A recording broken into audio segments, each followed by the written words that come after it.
This is horrific what has been happening in our country. Law enforcement has arrested approximately 450. August 17th, 2023. 6:47 a.m. Houston, Texas. Federal agents assembled outside the glass-fronted headquarters of Lone Star Community Relief Foundation, a nonprofit that had distributed $180 million in humanitarian aid over 7 years. The building sat in a renovated warehouse district, its brick facade painted white, solar panels gleaming on the roof.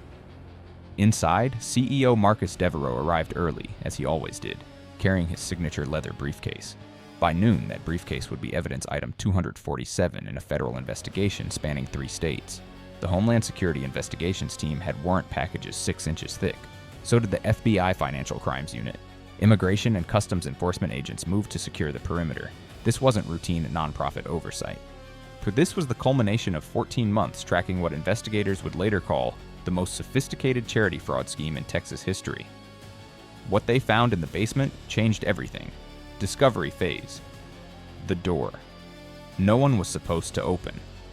The first agent down the stairs noticed the temperature drop, climate controlled, unusual for storage space.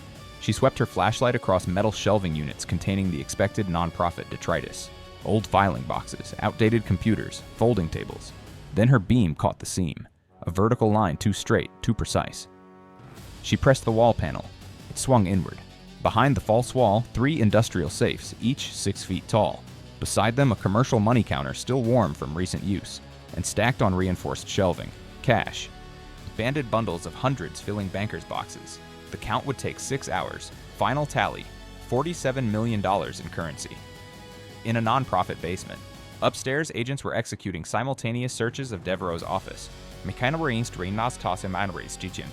his Bel Air mansion, and a storage facility he rented under an LLC with an anodyne name, Maverick Holdings Group.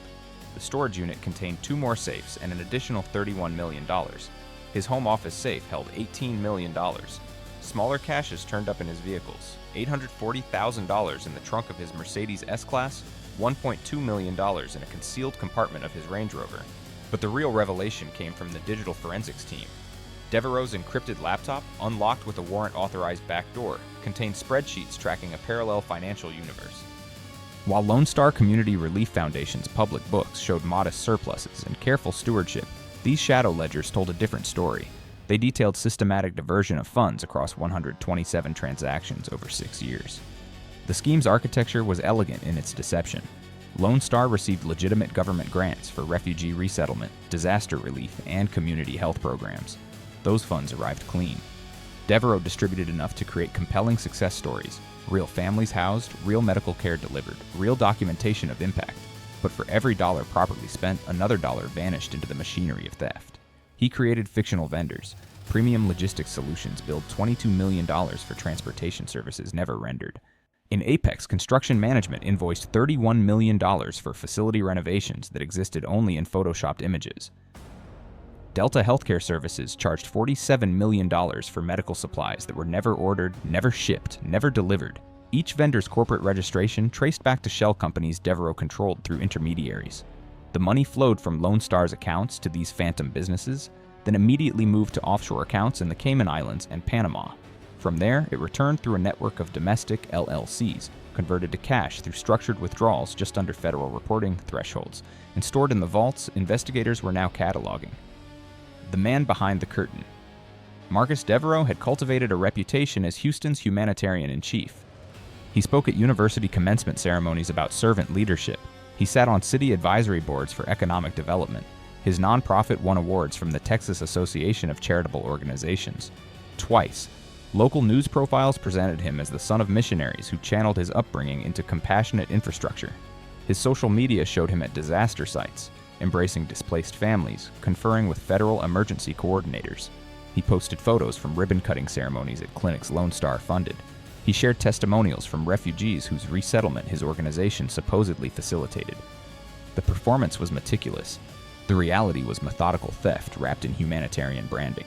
Devereaux maintained 2 sets of everything, 2 accounting systems, 2 organizational charts, one showing dedicated staff members actually working in the field, another showing a skeleton crew of accomplices splitting the proceeds, 2 narratives, the public story of charity scaling to meet community needs, the hidden reality of cash accumulation for personal enrichment.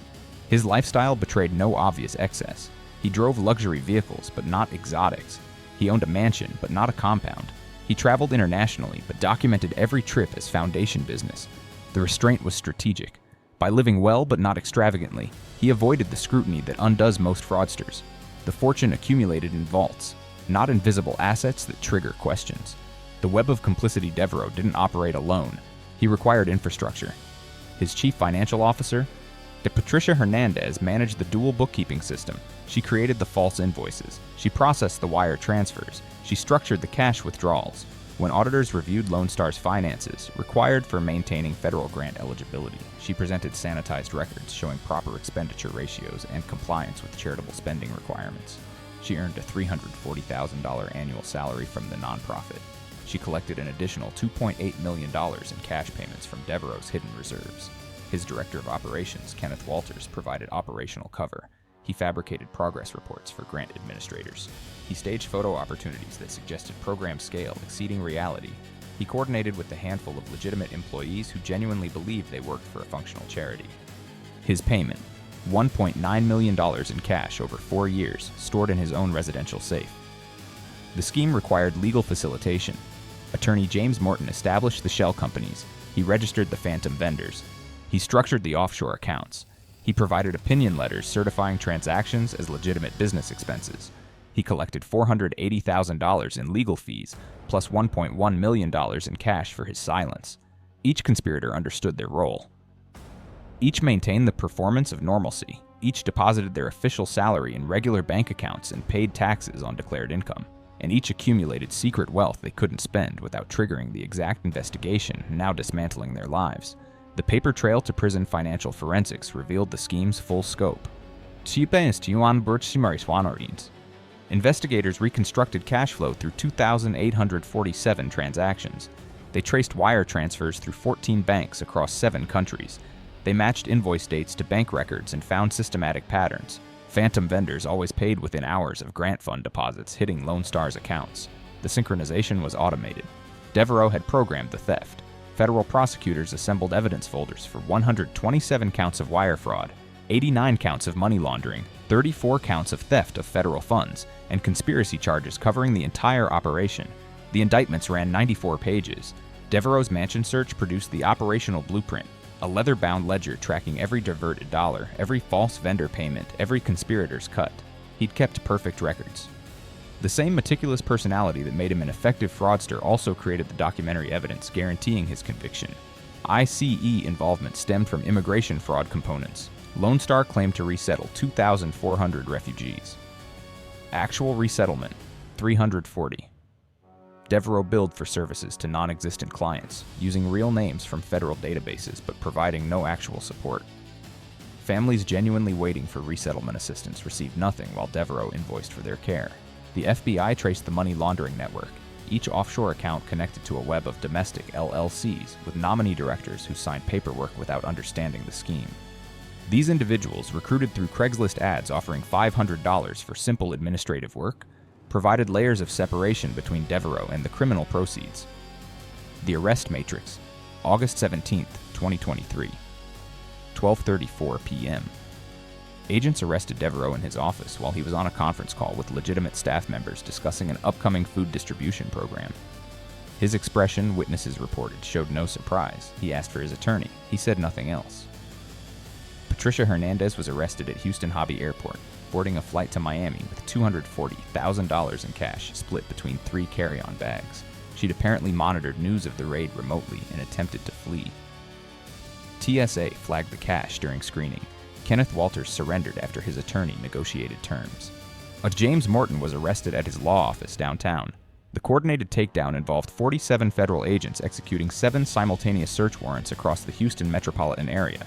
They seized Devereaux's vehicles, froze 23 bank accounts, and impounded the contents of the storage facility. The cash recovery operation required armored trucks and took 11 hours. Aftermath: the price of betrayal.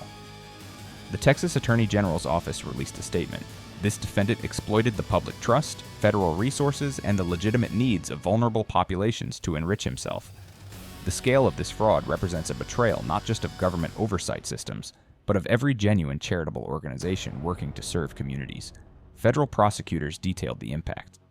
Legitimate refugee resettlement slowed while resources were diverted to investigate Devereaux's false claims. Community health programs operated at reduced capacity because grant money that should have funded expansion instead funded his vault accumulation. Disaster relief response suffered delays. Devereaux's victims weren't direct. He didn't steal from individual donors. His victims were systemic. The vulnerable populations who should have received services. The taxpayers whose federal grants financed his secret fortune. The legitimate nonprofits whose grant applications were denied because available funding pools shrunk. His employees who genuinely believed in the mission learned they'd been props in an elaborate performance. They'd worked reduced hours. Devereaux kept operational costs minimal, believing budget constraints reflected responsible stewardship. They'd celebrated metrics that were largely fabricated. They'd defended the organization against occasional skeptics. Their professional lives became evidence of his deception. Justice delivered. The trials proceeded through 2024. Devereaux's defense argued he'd intended to use the accumulated wealth for a major expansion project, a comprehensive community center he planned to self-fund. Prosecutors demolished this claim, with evidence from his own ledgers showing personal expenditure plans, retirement calculations, and asset allocation strategies. March 2025. Federal Court, Houston. Judge Margaret Rodriguez presiding. Marcus Devereaux. 28 years federal prison, $320 million in restitution. To supervised release for life. The judge's statement, "You weaponized charity. You turned humanitarian infrastructure into criminal enterprise." The sentence must reflect both the scale of your fraud and the nature of your betrayal. Patricia Hernandez. 14 years federal prison, $4.2 million in restitution. Kenneth Walters. 11 years federal prison, $2.7 million in restitution. James Morton, 8 years federal prison, $1.6 million in restitution, disbarment.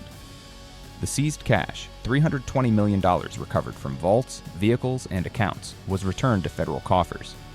The Treasury Department allocated it to legitimate refugee resettlement programs and disaster relief efforts across Texas. Lone Star Community Relief Foundation dissolved. Its remaining legitimate operations transferred to established nonprofits with proper oversight structures.